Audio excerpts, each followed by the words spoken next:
tambah wawasan.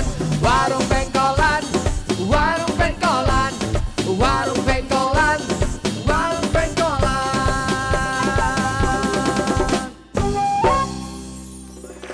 Semangat, semangat, semangat. Selamat datang di Warung Pengkolan. Nongkrong asik, nggak asal berisik. Tepuk tangan, tepuk tangan, tepuk tangan. Semua pada nyaut nongkrong asik, nggak asal berisik. Ada Amas di sini. Masih ngantuk, Mas. Semangat, Mas. Ini dari kampus mana? Mustopo. Ini dari Ibrahim. Oh, bukan. Dari Ista. Keren. Sekali lagi tepuk tangan buat kalian yang ada di sini. Jadi tema kali ini adalah keadilan sosial dan hak asasi manusia. Wah, ini kita harus dapat semua. Hak kita harus dapat, keadilan harus dapat. Tapi menurut gua lagi agak sedih dengan gaji-gaji guru honorer. Itu kayaknya menurut gua belum mendapatkan hak dan belum mendapatkan keadilan. Karena gajinya masih ada yang 500.000, bahkan tertinggi itu 1,5 dan 2 juta. Itu guru loh. Ngasih pendidikan, ngasih ilmu buat Indonesia. Dia kalah sama manusia silver. Manusia silver sehari bisa 500.000.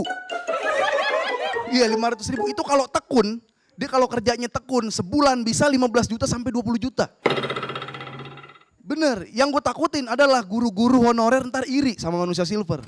Nanti kayak misalkan dia pengen dapat gaji yang lebih gede, nanti dia ke sekolah ngajar-ngajar, takutnya dia dicat silver ya. Takutnya gitu, dia memperagakan gerakan-gerakan aneh gitu kan. Harusnya ini sistemnya diganti, manusia silver job desk-nya tuh harus banyak. Selain dia minta uang buat orang-orang, dia juga mengajarkan edukasi sama yang ngasih. Jadi ketika dikasih duit 5.000, 2.000, dia langsung kasih tahu, mau rumus Pitagoras gak? Mau rumus Pitagoras gak? Mau aljabar katanya. Kayak gitu baru seru ya kan? Itu baru seru. Dan menurut gua keadilan ini belum terlalu merata di Indonesia. Di sekolah-sekolah apalagi, ada sekolahan di Lau, itu di Sulawesi. Itu sekolahan, orang yang sekolah harus menyeberang sungai. Anak SD, anak SMP harus menyeberang sungai dulu biar bisa sekolah. Dan cuma pakai seutas tali. Jadi ada sungai yang gede, dia harus nyebrang pakai tali begini. Di bawah tali, di atas tali. Itu udah kayak outbound menurut gua kan. Outbound aja ada tim SAR-nya sama pelindung. Dia nggak ada, lu bayangin dia mau sekolah nyari ilmu harus nyebrang sungai. Begini. Itu menurut gua udah kayak Benteng Takeshi. Lu cuman dikasih sound aja gitu kan, dilemparin bola dikasih sound. Ayo manis, ayo manis. Itu kalau dia berhasil, kalau dia kecemplung. Ntar ada yang interview gitu kan, bagaimana? Ya maafkan saya teman-teman. Dasar kayak gitu-gitu kan. Ada kayak gitu-gitu aja nanti. Gitu. Itu harus diperhatikan lagi. Belum lagi gue baca berita ini menurut data 2021. Itu 60% sekolahan di Indonesia masih rusak. Atapnya bocor, bangkunya bangku kosong. Wah bisa terbang tuh bangku kosong tuh kalau di film-film. Ini menurut gua harus dibenerin. Yang dibenerin itu sekolahannya. Karena kesian kalau misalkan setiap sekolah hujan bocor. Masa dia harus panggil Mbak Rara tiap hari? Ini kan menambah kegiatan. Nanti hari Senin selain upacara bendera, upacara bareng Mbak Rara buat menangkal hujan. Mbak Rara jadi banyak job desk-nya. Itu keadilan sosial menurut gua harus diperhatikan lagi. Dan yang paling penting, ada yang terakhir ini selain keadilan sosial, hak ya. Ini hak nih, selain keadilan sosial harus merata, kita juga harus mendapatkan hak kita. Jadi yang paling terakhir ini gua ngeliat di daerah Sukorejo, hukum itu masih tajam ke atas, tumpul ke bawah. Kebalik, masih tajam ke bawah, tumpul ke atas. Di Sukorejo ada nenek-nenek itu nyuri 3 sisir pisang. 3 sisir pisang dicuri dan hampir divonis 7 tahun penjara. Sementara korupsi, kalau korupsi itu dia masih banyak diskon hukumannya. Ini kan menurut gua nggak apple to apple. Korupsi udah jelas-jelas merugikan negara. Menurut gua kita harus mendapatkan hak yang pas buat kita yang benar-benar kita dapatkan, keadilan juga merata untuk seluruh Indonesia. Gitu dong, tepuk tangan dong. Nah, biar lebih seru lagi, biar lebih paham lagi, biar kita lebih konsen lagi tentang keadilan sosial dan HAM. Makanya stay tune terus yang di rumah dan yang di sini perhatikan dengan jelas obrolan warung pengkolan. Obrolan warung pengkolan. Nongkrong asik, nggak asal berisik. Terima kasih, terima kasih.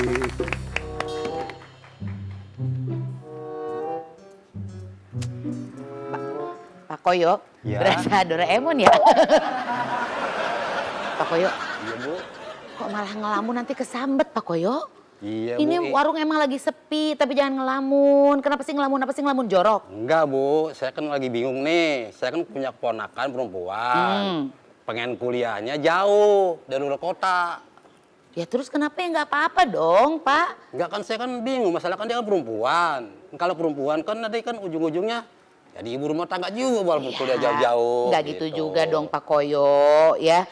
Itu namanya nggak adil, masa perempuan harus jadi ibu-ibu doang, harus jadi istri doang. Kan mereka juga, semua orang itu punya kesempatan yang sama untuk kuliah.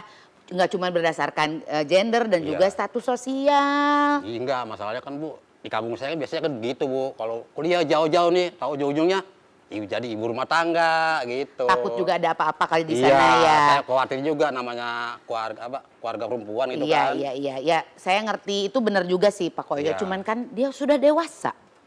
Ya kita tuh sebagai orang tua cuman bisa support aja gitu Iya, Bu. ya. Iya.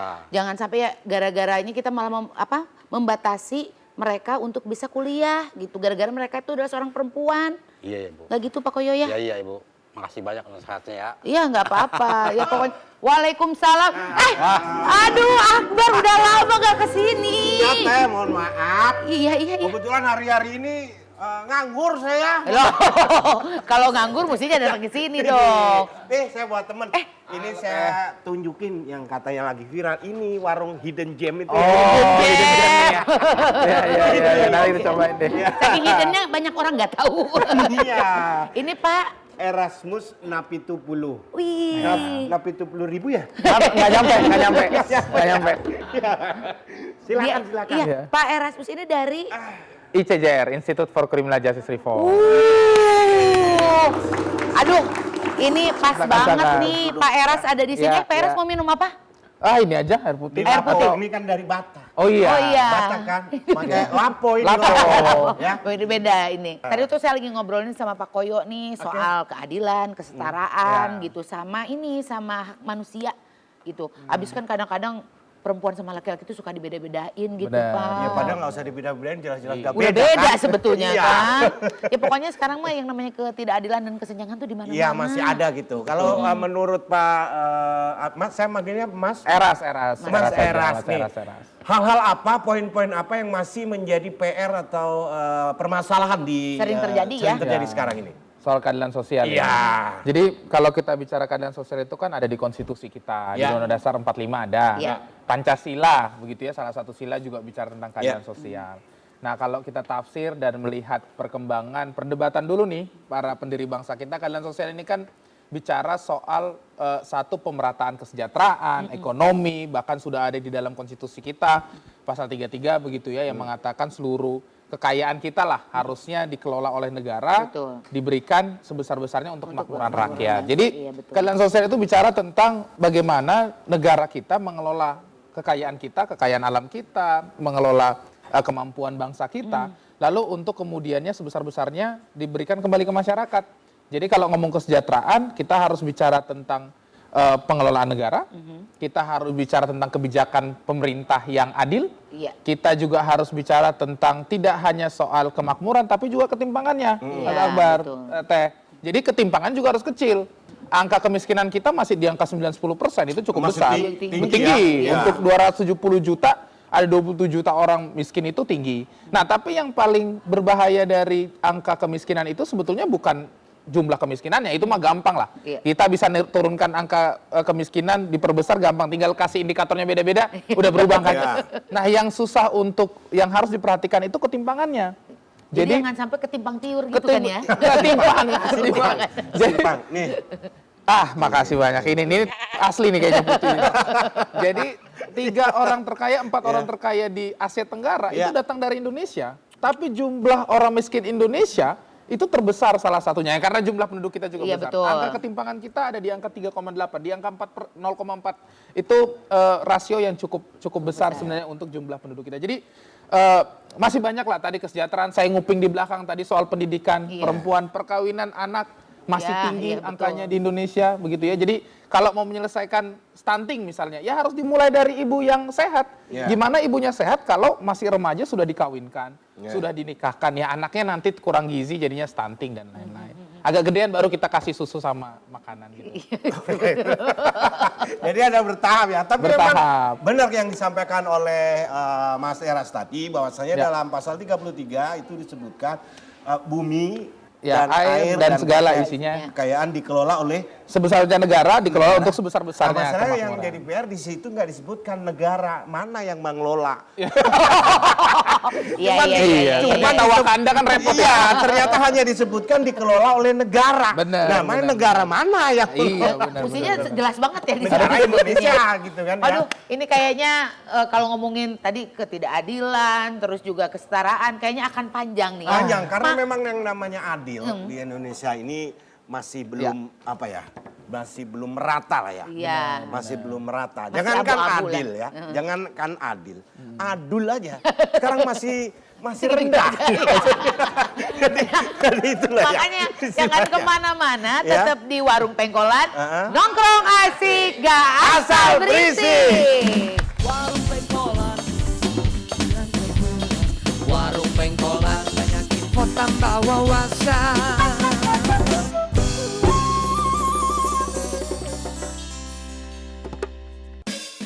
Warung pengkolan ngobrol asik dengan hiburan. Warung pengkolan banyak info tambah wawasan.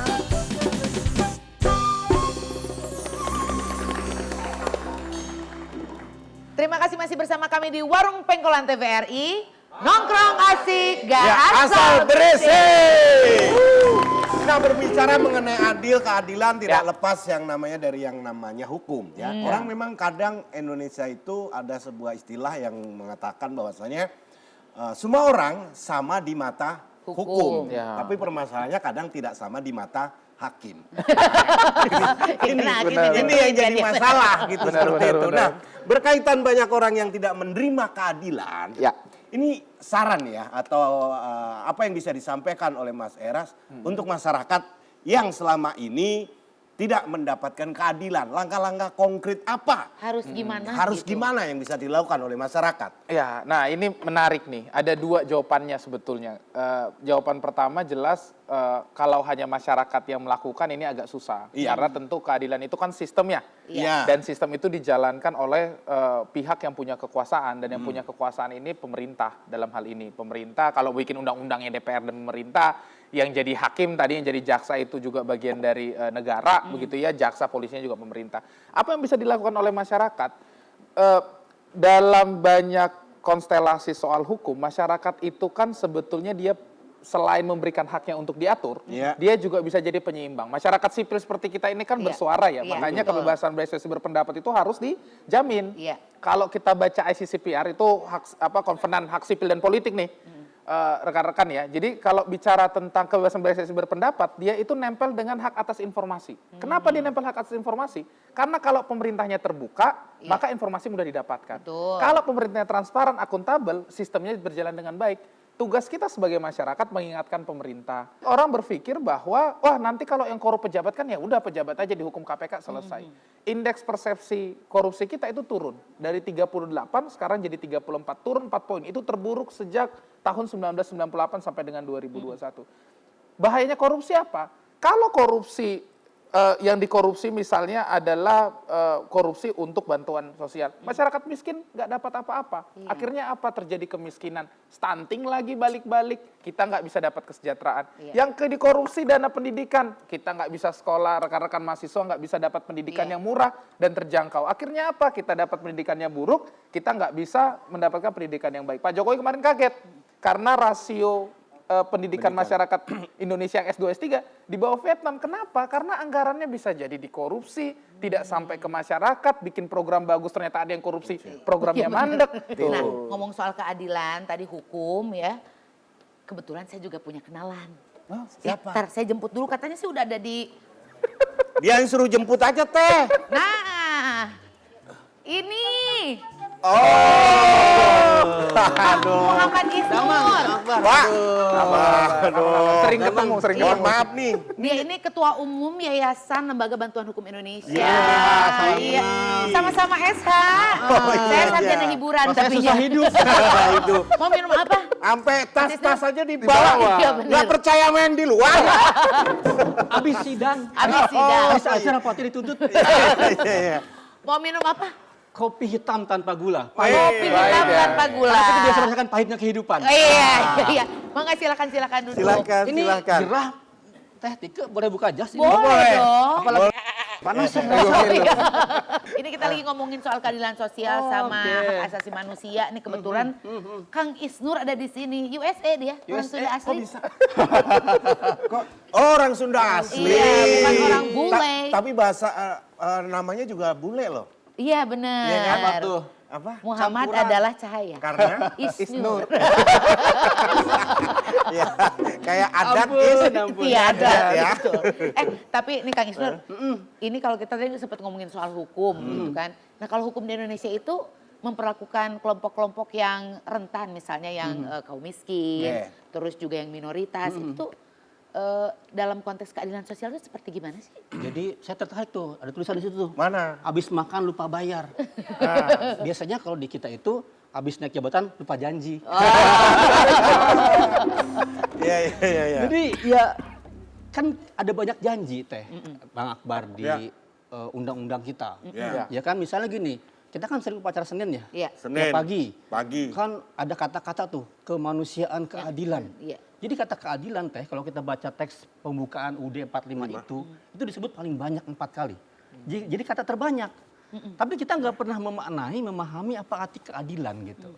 Nah tapi di warung-warung kopi, di warung-warung masyarakat, itulah sehari-hari kita mendengar apa itu ketidakadilan. Misalnya gini nih, ini warung-warung ini aman nggak nih? Iya. Mereka was-was nggak sih? Dagang kira-kira besok saya masih bisa dagang apa nggak? Apa digusur? Datang terantip gitu. Nah itu praktik sehari-hari adalah biasanya teh orang-orang yang lemah kayak begini itu sangat mudah tergusur. Sangat mudah kemudian dipindahkan gitu. Tapi orang-orang yang kaya... Dengan dalih pembangunan. dengan dalih pembangunan. Dengan dalih apapun lah Bener, ya. bener. Tapi orang-orang kaya tanpa izin pun disamperin. Pak ini Pak ada izin hak konsesi. Cara gitu. Jadi beda banget. Iya, Saya punya iya. IMW ini izin mendirikan warung. Bener. Contohnya lagi misalnya gini. Dan itu ada beberapa lapis teh. Jadi ada di levelnya undang-undang. Jadi undang-undangnya emang nggak adil sejak lama. Misalnya apa? Undang-undang PNPS 65 teh. Itu kan menempatkan teman-teman yang penganut penghayat kepercayaan sejak 65 sampai 2017 mereka tuh harus memilih 6 agama. Jadi kalau Pak Akbar misalnya agamanya Sunda Wiwitan gitu kan atau Kejawen Parmalim kalau atau apa kejawen, nggak bisa kerja, nggak bisa sekolah, nggak bisa menikah. Kenapa? Karena Kan harus tidak ada milih di 6 situ. agama. Jadi mereka baru 70 tahun sekarang bisa merasakan bahwa mereka menuliskan kepercayaannya di KTP gitu. Itu kelompok yang minoritas. Oke, nah Apalagi- kalau dari YLBHI ini selama ini kan menerima ya istilahnya keluhan juga, memberikan bantuan hukum ke masyarakat. Hal-hal apa yang paling sering dikeluhkan oleh masyarakat yang kemudian dilaporkan ke YLBHI? Yang paling sering itu pertama biasanya paling tinggi angkanya nih. Tinggi. Terkait ketenagakerjaan. Nggak ada salah, nggak ada apa-apa, tiba-tiba di PHK gitu. Iya, Jadi iya. pengangguran. Yang kedua biasanya karena salah tangkap.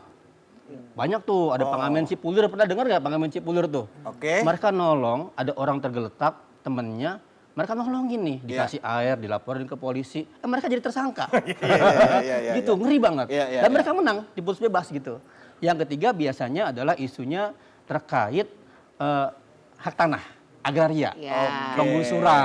Mafia tanah, Jadi gitu-gitu. mafia tanah, ada kisah teh di banyak wilayah tanahnya itu tanah nenek moyang, tanah leluhur gitu, udah tinggal puluhan tahun, tiba-tiba datang orang lain bawa sertifikat. Iya. Loh, udah puluhan tahun tinggal 3 generasi ada orang tinggal bawa sertifikat. Iya. Nah itu ngeri kayak begitu. Yang keempat adalah isu-isu yang terkait minoritas. Baik itu perempuan, baik itu anak, baik itu misalnya agama. Rumah ibadah. Ya agama, Oke. baik itu misalnya orientasi seksual, itu juga banyak didapat diskriminasi. Nah, kalau ngomongin konsep tadi kan hukum ya keadilan. Kalau keadilan sosial itu bisa diartikan atau diimplementasikan dalam kerangka hak asasi manusia nggak sih? Sangat mudah. Ada orang mengemis, bekerja, ada orang kemudian lewat pakai Mercy, BMW, itu beda banget dong.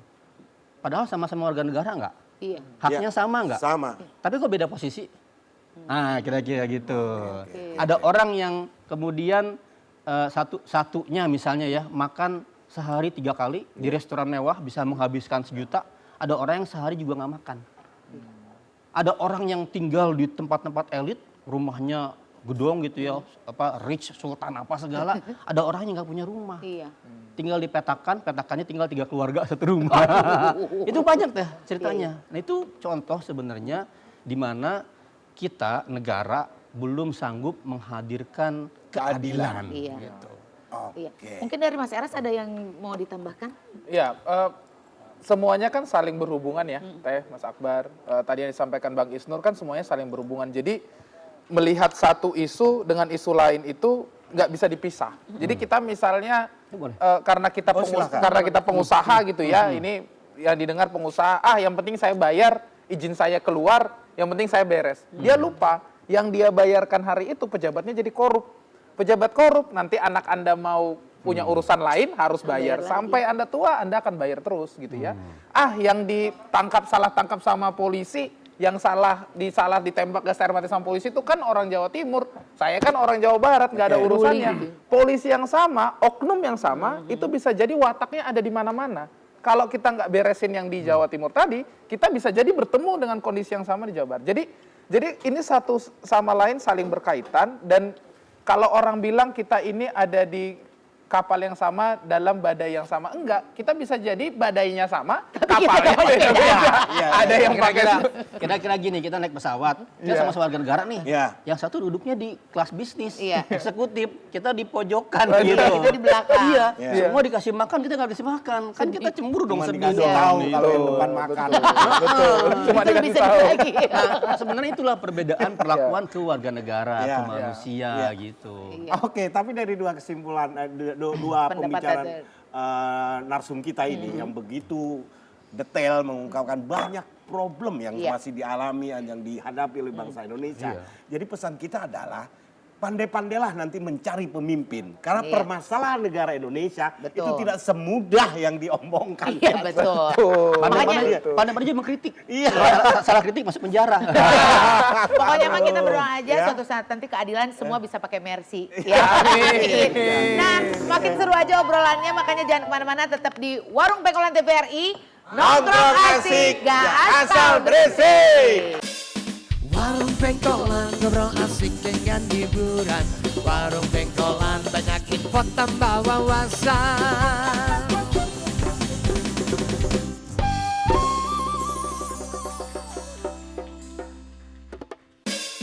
Warung pengkolan ngobrol asik dengan hiburan. Warung pengkolan banyak info tambah wawasan. Masih di Warung Pengkolan, nongkrong asik, Ya, asal berisik. Nah, Teh, Ya. ini masih ada lagi yang mau datang. Ini Tapi dia ngerti soal keadilan oh sosial dan paham hak asasi banget manusia. karena dari namanya aja sudah berkaitan dengan yang namanya korupsi. Ya? Gredi, gredifikasi. Itu gratis. Ya, Mana ini saya coba? panggil Sama si Mas Akbar. nih. Grade. Nah, oke, Mas Gredi. Oh, Mas Gredi. Ini yang grade A ya? Iya, betul. Kayak daging ya, grade A ya. Oke. Mas Gredi itu dari mana? Siap saya di sini ya. Nah, ini Kita nggak dari di tengah, Direktur Eksekutif Next Policy. Next Policy dan co-founder bersama Indonesia. Wih, jabatannya dua. Tapi next policy itu apa, Nah, Mas ini Gredi? bergerak di Di bidang bidang apa? apa? Ya, nih? jadi Next Policy itu sebetulnya lembaga kajian. Intinya lembaga kajian kebijakan publik. Kami berdiri dari 2019. Oke. Yang kita bicarakan ya bermacam-macam kebijakan, tapi intinya sih kami ingin mendorong, mengadvokasikan agar kebijakan publik di negara ini tuh bisa berkeadilan sosial. Oke, jadi keadilan berkaitan dengan kebijakan publik. Betul. Emang ada banyak kebijakan publik yang selama ini ternyata tidak berpihak ke keadilan masyarakat itu ada, emang? Nggak ada tidak ada unsur-unsur keadilan sosialnya. Iya. gitu. Gitu. Jadi kan sebenarnya kalau kita ngomong keadilan itu ada dua elemen lah gitu. Oke. Ada namanya elemen yang disebut dengan equality, ada lagi yang disebut dengan equity. Sederhananya sebenarnya equality itu sama, equity itu setara. Ya. Jadi misalnya gini, teman-teman kan kesini pasti naik kendaraan kan. Ini dia naik pohon ya dia. Naik pohon ya nggak nyampe dong. Misalnya gini, ada yang naik mobil, Iya. kalau dia punya uang lebih dia naik mobil, mungkin ada yang naik motor, ada yang naik angkutan umum. Itu kan tidak sama, padahal kan itu hak ya. Orang Iya. untuk dari rumah ke tempat kerja, dari rumah ke rumah sakit, Oke. ke sekolah, itu semua harusnya dapat yang setara, Iya. semuanya sama. Makanya kenapa harusnya dalam kebijakan publik itu bukan car oriented, bukan basisnya itu kendaraan pribadi, tapi harusnya transportasi umum. Karena kalau transportasi umum, semua orang itu bisa akses. Bisa, iya, Tapi betul. ada juga yang disebut dengan equity. Jadi kalau equity itu ada kelompok-kelompok yang tadi abang-abang bilang nih, Iya. kelompok-kelompok marginal, Iya. yang dia itu tidak diakui, perempuan tadi yang teteh sebut ya Iya. kan, yang udah kuliah tinggi-tinggi tapi akhir-akhirnya jadi ibu rumah tangga itu dikasih hak lebih, dikasih akses lebih. Misalnya kelompok difabel kan kita suka lihat ya di jalan-jalan tuh, di trotoar tuh ada namanya braille block Iya. Iya, yang buat betul. kalau orang tunanetra Agak gitu jalan ya. gitu, gelombang. Nah, itu kan dikasih. Itu kan anggarannya ada anggaran sendiri tapi negara harus kasih itu. Kenapa? Karena itu adalah haknya dia. Nah, itu namanya prinsip equity. Tapi ada lagi yang penting nih dari keadilan dan ini sangat berkaitan dengan anak muda. Itu apa? Ada namanya konsep keadilan antar generasi. Jadi keadilan itu bukan soal distribusi bagi generasi sekarang, tapi buat generasi masa depan. Misalnya apa? Misalnya sumber daya alam, lingkungan hidup yang sehat. Sekarang ini kan kita sedang mengalami krisis iklim ya. Iya. Bumi kita itu berada dalam titik yang begitu panas dibandingkan dengan 3-4 dekade Betul. sebelumnya. Teman-teman bayangkan nih kalau misalnya kebijakan publik kita itu tidak berpihak kepada lingkungan hidup, tidak berwawasan ekologi, bumi kita rusak nih. Jangankan teman-teman ya, kita ngomongin Indonesia Emas 2045. Jangan-jangan 2045 kita itu udah punah. Aduh. karena buminya udah rusak Iya, duluan benar, gitu. benar. Emasnya nggak nyampe, malah kitanya udah hilang duluan. Makanya kita ini cemas sebenarnya dibandingkan dengan generasi emas kira-kira Iya, gitu. Generasi cemas jadinya. Generasi ya. cemas. Ini baik, tapi sebelum itu ya, saya curiga nih ya. Kenapa? Kayaknya Intel, dia tahu obrolan kita padahal dia nggak ada. Tapi kalau menurut pandangannya Grady nih yang namanya akses pendidikan, terus juga kesehatan Kesehatan. di lingkungan sekitar kita tuh sudah sesuai dengan ini nggak sih keadilan sosial gitu? Banyak yang belum sih menurut pandangan aku ya. Jadi pendidikan tuh sekarang kan bukan hanya soal aksesnya aja ya, Iya. tapi kan soal kualitas juga.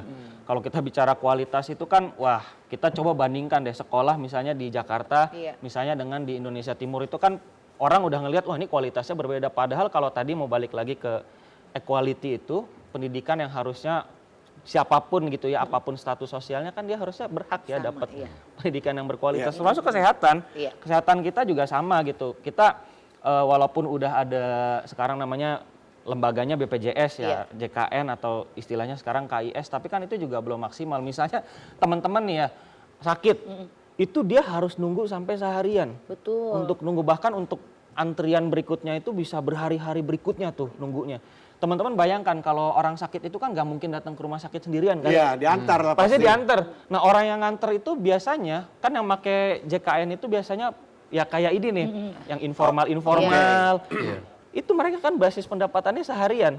Bayangkan kalau mereka dalam satu hari itu harus nganterin misalnya keluarganya sakit ke rumah sakit, ya kan? Income berkurang. Income berkurang. Jadi banyak hal yang belum selesai sebenarnya dalam negara ini, termasuk kesejahteraan guru kita, kesejahteraan para tenaga kesehatan kita itu yang masih sangat PR banget untuk Betul. Nah, mencapai karena keadilan. memang miris sekali ya. Di Indonesia itu bedanya gini, kalau orang kaya itu sakit, itu keluar negeri loh. Ya, Iya, berobat. betul, Orang kaya sakit keluar negeri. Orang miskin sembuh keluar rumah sakit aja nggak bisa. Jadi apa? Jadi orang miskin Nggak boleh dilarang sakit. sakit. Iya, Dilarang kan? sekolah. Iya. Sembuh loh ya, keluar rumah sakit nggak bisa. Yang kaya sakit keluar negeri. Temen saya tuh mau cabut gigi daftar tanggal 3 dapat tanggal 17. Iya itu. Aduh, menderita. Sembuh lagi.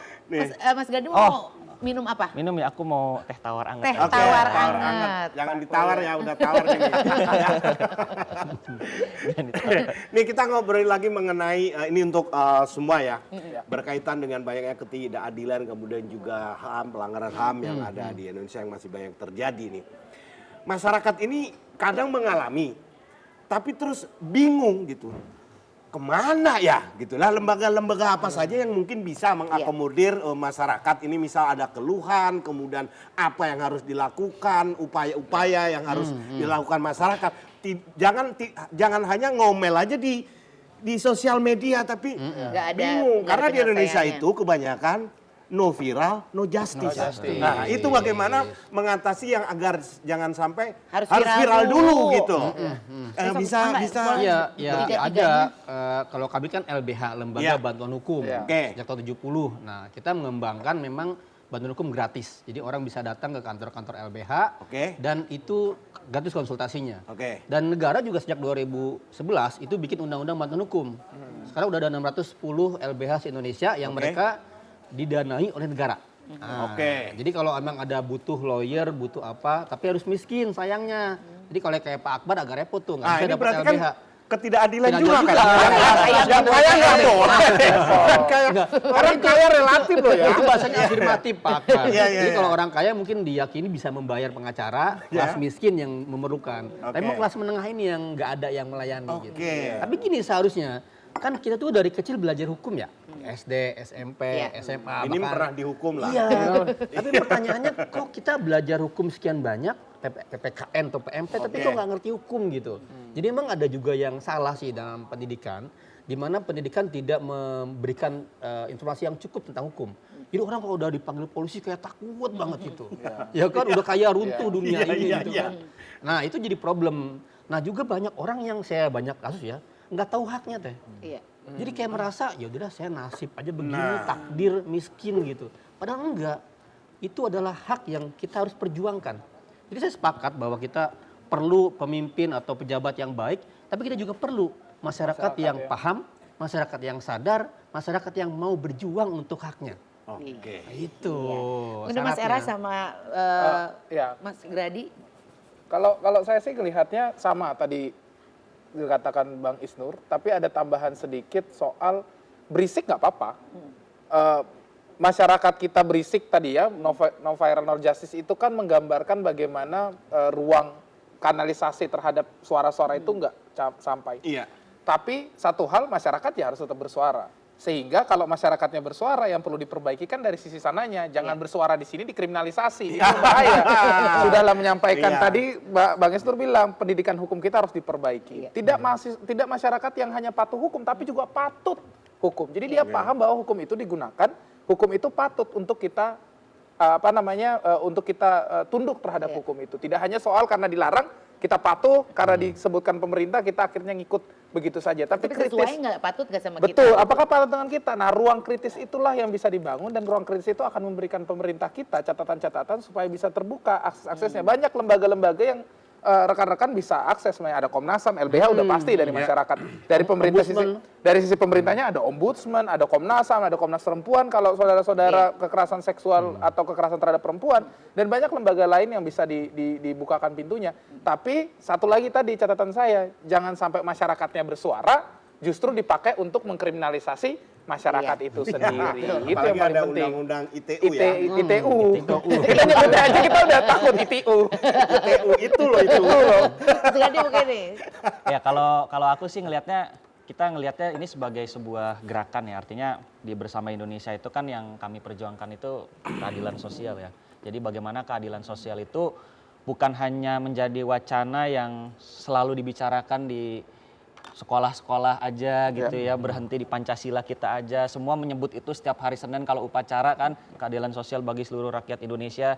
Tapi kita ingin menyatakan bahwa keadilan sosial ini harusnya bisa terwujud, manifestasi itu dalam bentuk kebijakan publik, itu yang sedang kami perjuangkan gitu di Bersama Indonesia. Dan memang ini yang harus kita lakukan gitu ya sesama anak muda gitu kan. Jadi kalau misalnya ditanya, kita ini kan berada dalam kondisi yang cemas gitu ya, kita ini was-was gitu kan.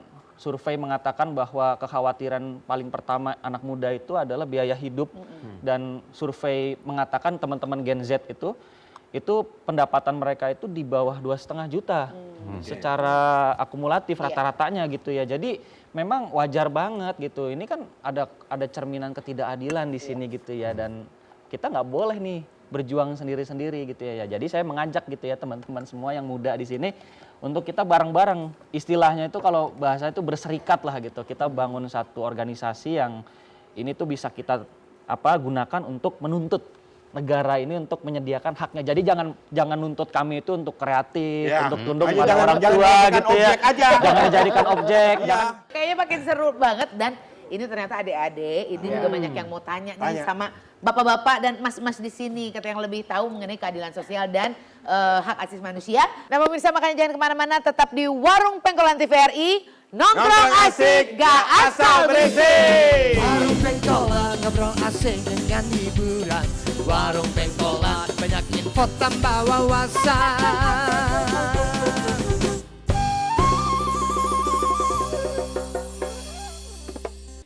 Warung Pengkolan ngobrol asik dengan hiburan. Warung Pengkolan banyak info tambah wawasan.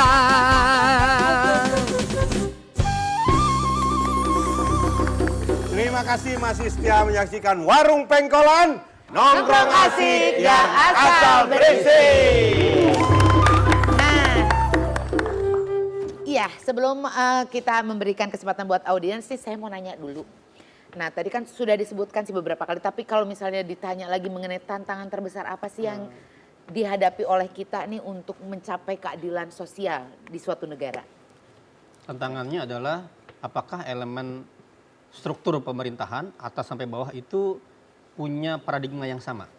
Satu visi gitu ya? Bahwa yang sama, kita adalah memberikan rasa keadilan buat masyarakat. Atau mereka justru kerja, ya udah asal kerja aja gitu. Dan bahkan cenderung untuk tanda kutip pungli, korupsi, cari uang. Tantangan terbesarnya itu.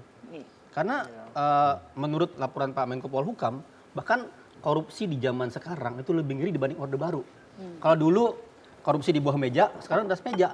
Udah terang-terangan. Udah terang-terangan gitu. Bahkan dibuatin banyak peraturannya untuk bagian dari korupsi.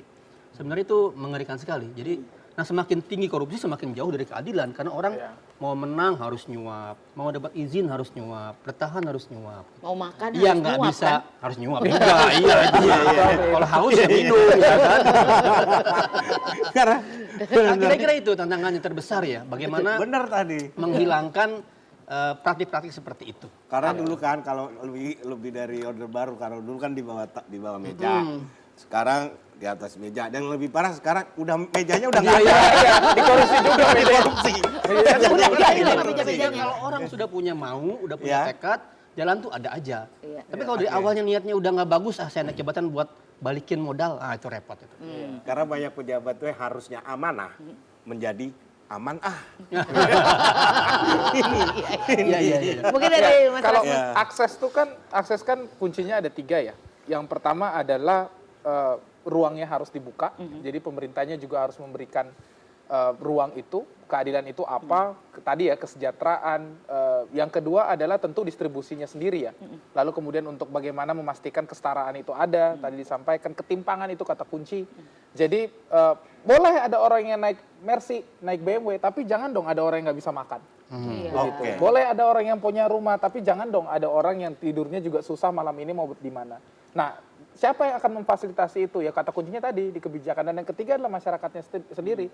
Tantangan kita hari ini karena saking lamanya kita di Orde Baru ini ya, hampir puluhan tahun kita disuguhi logika, dan ini banyak sekali penelitian yang menunjukkan bahwa tingkat penundukan hukum masyarakat Indonesia ini bisa jadi tinggi. Tapi penundukan itu karena apa? Karena dipahami bahwa sifat kritis kita artinya melawan pemerintah. Semua yang kita sampaikan itu karena partisipasi kita sebagai warga negara. Dan itu tantangan besar di masyarakat kita hari ini, supaya masyarakat kita juga bisa berkritis. Dan tadi patut hukum, Iya. paham bahwa hukum itu harus diikuti karena itu baik untuk negara, baik untuk masyarakat dan kita ke depannya. Itu. Oke. Terakhir dari Mas Gradi. Iya, Grady. Grady. Bebas sih.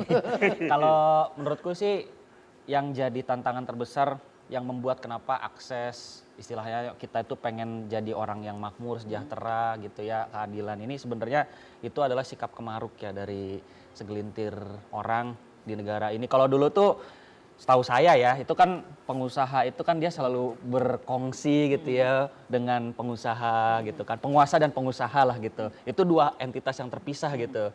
Tapi sekarang pengusaha juga penguasa itu jadi satu orang gitu. Jadi dia yang bikin keputusan, dia yang bikin kebijakan, dia juga jadi pemainnya. Dia yang wasit, dia yang main Dia bola. wasit, yang main bola. Ini kan gak fair gitu loh. Kalau iya, kayak kita nih anak-anak muda mau bikin bisnis misalnya, sekarang kan zaman orang bikin startup, teknologi segala macam. Sekarang kita gimana mau growth bisnis kita? Kalau aksesnya aja itu ketutup gara-gara ada orang maruk seperti itu gitu. Jadi ini yang sebenarnya jadi hambatan dan masalah kita sebetulnya. Langsung aja kita sekarang tanya Teh, Boleh. memberi kesempatan kepada mereka teman-teman kita dari Gen Z nih untuk nanya, silakan. Perkenalkan, nama saya Nandana dari Universitas Profesor Dr. Mustopo Bragama. Saya mau nanya ke Pak Erasmus, sejauh mana sih kita bisa berpendapat ke pemerintah dalam konteks demokrasi? Terus yang kedua itu, kita kan sebagai mahasiswa, itu tuh wadah untuk kita berpendapat itu di mana aja sih? Khususnya itu ke instansi pemerintahan. Oke. Cukup, terima kasih. Terima kasih. Terima kasih. Silakan. Yang Mas pertama begini, kebebasan berpendapat itu sebelum kita bicara pembatasan kebebasan berpendapat, pendapat itu kubagi dua ya. Yang ada yang legitimate, namanya kebebasan berpendapat. Ada yang kedua itu disebut dengan hate speech Ya, atau itu, pernyataan ujaran kebencian. kebencian. Jadi ujaran kebencian itu bukan kebebasan berpendapat. Itu udah satu pagar tuh. Jadi tidak boleh ada ujaran kebencian. Apa itu maksudnya ujaran kebencian? Bukan sekedar saya benci sama Mas Akor, bukan. Ujaran kebencian itu artinya incitement to hatred. Menghasut orang untuk membenci orang lain sehingga ada tindakan-tindakan yang sifatnya diskriminatif. Begitu ya. Jangan jangan ikut dia ini agamanya A. Jangan ikut dia ini orangnya miskin. Jangan ikut dia sukunya ini. Itu incitement to hatred. Jadi mengajak orang untuk melakukan suatu kebencian terhadap orang lain. Itu pagar pertama. Nah, yang legitimate, yang tadi ya, yang boleh kebebasan berekspresi berpendapat tadi, batasannya ada juga. Apa batasannya? Kalau kata ICCPR tadi ya, Konvenan Hak Sipil Politik, yang satu tentu hak orang lain. Iya. Kita nggak boleh langgar orang lain. Yang kedua ada kesehatan masyarakat, public order, dan lain-lain. Tapi, sekedar hak orang lain itu bukan satu-satunya syarat. Ada lagi turunannya. Diatur harus diatur dalam undang-undang. Jadi batasannya harus berdasarkan hukum. Lawannya harus hukum. Yang kedua apa? Hukum itu dibuat memang tujuannya untuk menghargai atau menghormati hak orang, membatasi supaya tidak terlanggarnya tadi kesehatan, public order di masyarakat. Jadi, kalau hukumnya dibuat tidak dengan tujuan itu, misalnya hukumnya dibuat hanya untuk melindungi pejabat, hanya untuk melindungi kelompok-kelompok pengusaha tertentu, melindungi oligarki, itu bukan batasan terhadap kebebasan berekspresi berpendapat. Yang kedua, pembatasan itu juga dibatasi lagi ternyata. Teh. Apa batasannya? Jadi ini hukum kan suka membatasi. Jadi pembatasan itu dibatasi lagi. Apa batasannya itu? Satu, kepentingan umum. Jadi saudara boleh menyatakan kebebasan berekspresi pendapat, apalagi mahasiswa ini kan penyambung lidah rakyat. Rakyat. Nah, itu dulu kan agent of change. Kalau mahasiswa sudah bergerak, Nah, itu ngeri itu. Tuntutannya cuma turun aja.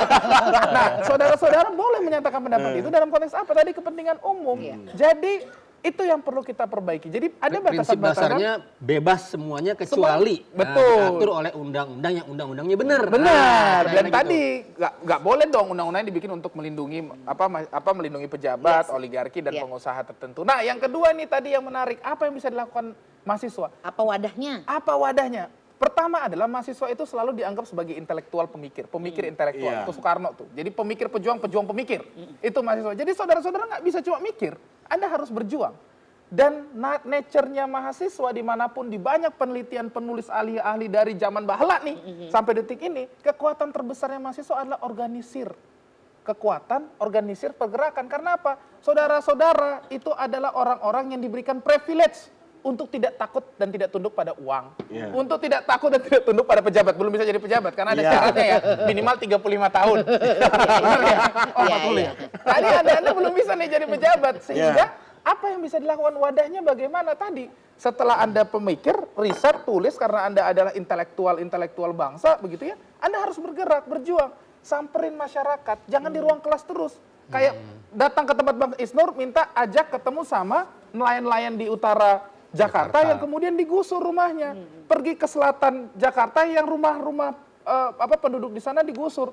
Pergi keluar daerah terluar di Indonesia untuk bisa lihat bagaimana kondisi masyarakat Keluar ada hari ini. polusi Pak Eras. Itu dia. Jadi jangan napas, agak banyak polusi juga. Itu wadah terbesarnya mahasiswa. Iya. Bergerak, berpikir, berjuang. Aduh, kayaknya kalau ngomongin soal keadilan sosial, mestinya panjang banget ya. Cuman kita kan sebentar lagi udah mau masuk akhir acara nih ya. Jadi pengen tahu nih apa aja sih closing statement dari para bintang tamu kita. Jangan kemana-mana, tetap di Warung Pengkolan TVRI. Nongkrong asik, gak asal berisik. Warung Pengkolan ngobrol asik dengan hiburan. Warung Pengkolan banyak info tambah wawasan.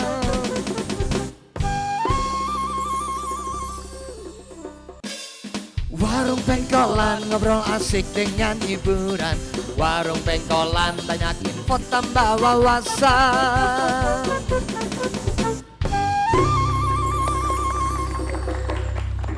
Kembali lagi di Warung Pengkolan TVRI. Gak Asal berisik. Nah ini sudah masuk ke akhir segmen nih, mungkin kita tinggal kasih closing statement untuk para bintang tamu ya. Apa pesan dan harapannya terhadap keadilan sosial dan juga hak asasi manusia di Sana Indonesia. Nurta ini masih nelen kayaknya. Jadi gini, Silakan. kita nih berkumpul apa sih dasarnya gitu kan? Negara Indonesia. Dan negara Indonesia itu janji ketika dia dibentuk adalah menghadirkan, memenuhi, menghormati hak asasi manusia dan keadilan sosial. Jadi kalau itu nggak ada, itu nggak terpenuhi, itu nggak terhormati, itu nggak ada Indonesia. Iya. Nah, bagaimana cara memenuhinya? Semua orang harus berjuang untuk itu. Semua dari kita harus memahami, menyadari dan berjuang. Karena tidak ada hak asasi manusia, tidak ada keadilan yang diberi, tapi harus diperjuangkan. Silakan. Ya, kalau saya merasa Mas ini Ras. falsafah bangsa ya, sudah ada di Pancasila, ada di konstitusi kita. Tentu saja kita sudah menyerahkan hak kita kepada negara, sebagian dari hak kita, negara harus bertanggung jawab menjamin, membuka peluang itu yang satu. Jadi mendorong pemerintah dan negara untuk memberikan konsep itu. Dan yang kedua adalah aksesnya, buka akses sebesar-besarnya, pastikan masyarakat punya akses untuk itu. Dan yang ketiga dari masyarakatnya, tadi saya sepakat dengan Bang Isnur, satu itu hak kita, itu tidak diberi, kita harus berebut bahkan memperjuangkan. Jadi konteksnya adalah satu, pemerintah dan negara, dalam hal ini negara harus menjamin, gitu ya, memberikan uang. Kedua, buka akses sebesar-besarnya. Ketiga, masyarakat harus turut serta dan memahami haknya dan ikut serta dalam memperjuangkan hak itu sendiri. Terima kasih. Itu kurang lebih lah. Mas Gredi. Kalau aku melihatnya tentu balik lagi apa yang menjadi hak kita anak muda ya, soal keadilan antar generasi. Dan ini sebetulnya ada di konstitusi kita ya, di pasal 33 ayat 4 itu kan menyebutkan ada kata berkelanjutan. Berkelanjutan itu kan artinya sumber daya alam kita, semua hal yang ada di bangsa kita ini itu bisa sustain, bisa berkelanjutan hingga ke masa depan, jangan sampai habis, betul. Nah, apa yang perlu kita lakukan? Ya kalau yang penting itu adalah sekarang bagaimana teman-teman muda ini bisa bukan hanya tadi gitu ya sekedar berpikir, tapi kita juga harus berjuang. Kita berserikat, kita berkumpul sama-sama, kita sama-sama melihat langsung secara realitas situasi sosial masyarakat kita yang penuh dengan ketimpangan ini. Dan hayo kita minta, kita nggak mau kita berhenti di sini aja gitu loh. Kita pengen hak-hak kita terpenuhin, kita nggak pengen jadi generasi cemas, tapi kita pengen jadi generasi emas. Iya. Mantap. Ada batu dari Silakan, closing. Nggak usah. Gitu. Kita nunggu Mas Banyak Akbar nanti nih, Pak. panjang. Tapi yang pasti memang yang namanya keadilan itu diharapkan, ya adil adalah ketika kita sebagai masyarakat memperjuangkannya dan negara juga bisa menjamin bahwa kita mendapatkan hak yang sama gitu. Benar sekali lagi terima kasih buat lanjut. Pas lagi makan tempe banget nih. Baru setengah nih tempe. Terima kasih Mas Gredi, Mas Eras dan juga Terima Mas kasih Nur. banyak, Mas Akbar. Ngobrol-ngobrol ini semoga bermanfaat bagi kita Amin. semua, dan sekali lagi ini adalah saatnya kita jangan hanya anak-anak generasi Gen Z ini menjadi objek, tapi marilah kita ikut berpartisipasi mengawal pemimpin yang sudah terpilih kan? Iya betul. Tinggal janjinya aja kita tagih. Baru quick count. Ya. Jadi kita menjadi tanggung jawab kita bersama untuk kemajuan Indonesia menuju generasi emas. Menuju Iya. Indonesia emas. Ya. Pokoknya kalau misalnya pengen ngobrolnya yang asik-asik, ya asal berisik, ya nongkrongnya di sini. Di mana lagi kalau bukan di Warung Pengkolan. Nongkrong asik, gak asal berisik.